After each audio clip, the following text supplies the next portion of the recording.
In this short video, you will learn how to use your bottle jack.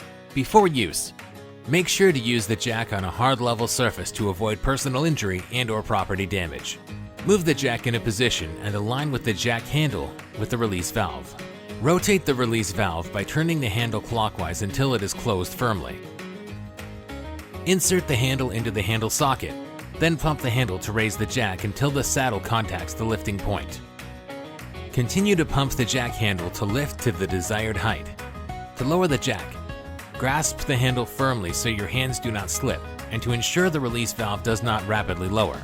Carefully open the release valve by slowly turning the handle counterclockwise. Once all weight has been removed from the jack, manually lower the piston completely by pushing down on the saddle.